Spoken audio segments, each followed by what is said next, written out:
Welcome to my virtual APT&M presentation. This is Yiming Chen at Chemical Instruments.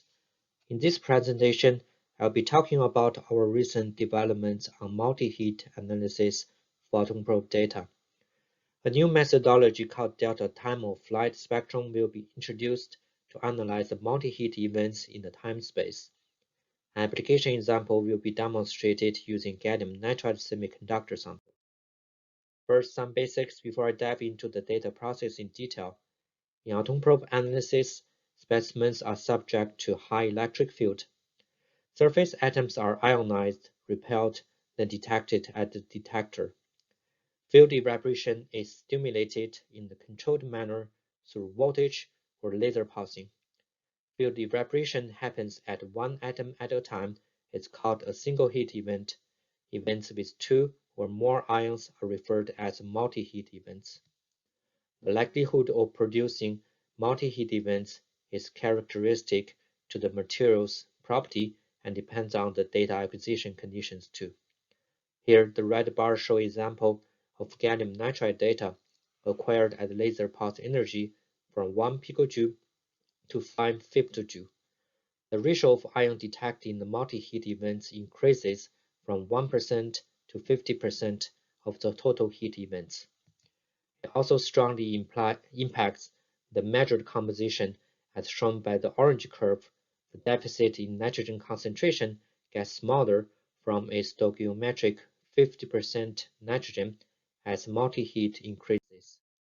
In atom probe data, composition is measured by counting the number of ions in mass-to-charge spectrum. Here, gallium nitride spectrum show gallium at charge states of 1 and 2, singly charged nitrogen, and molecular nitrogen.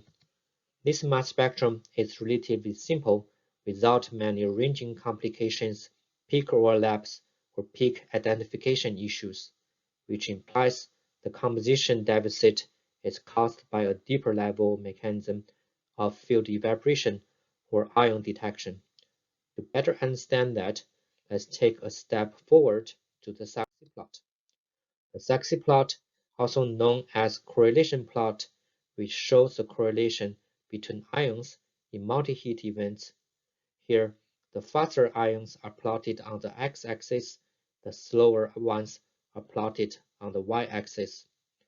The plot may seem complicated at first glance. You will see four types of traces. Trace 1 in the horizontal direction and trace 2 in the vertical direction represent correlation between a random hit and a real hit. Trace 3 is the most important one for this work you should pay attention to. It represents correlation between two real hits. Every dot along that red dashed curve represents a combination between one gallium and two nitrogens. Trace type 4 with negative curve belong to ion dissociation, which is outside the scope of this presentation. Other traces in a diagonal direction can be identified too. Here, 5 combinations between nitrogen and gallium ions are highlighted with red lines in the Saxi plot. I would like to re-emphasize the importance of this plot to help you understand this work better. The traces are a collection of blue dots orientated in a specific direction. Each dot represents two ions in its parent multi-hit event. With that being said, this correlative plot can be seen a two-dimensional mass spectrum. I'm going to show you how chemical information can be obtained from this plot. Let's convert the Saxi plot into mass to charge into the time space by simply taking square root on both axes. The straight line in the diagonal direction still represent pairs of correlative hits as listed in the table. The only difference is the curved trace lines on the left-hand side become straight lines by taking square root operation.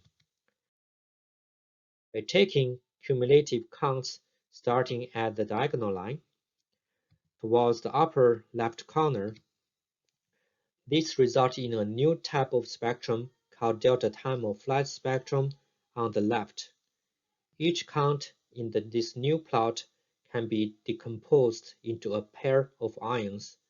This spectrum can be analyzed in the same way as the traditional mass spectrum for compositional measurement.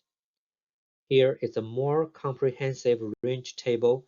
Each value in the table corresponds to two input ions. All major peaks in the delta time of flight spectrum can be identified to their corresponding ion pairs in this table. Here I jumped into the conclusion to end this 5 minutes presentation. In this work, a new type of data analysis based on delta time of flight is introduced. This analysis is proposed to deal with the multi-hit events. The new analysis provides more information about multi-hit. Our out-of-time ion pairs that would have been lost in the random hits can be retrieved.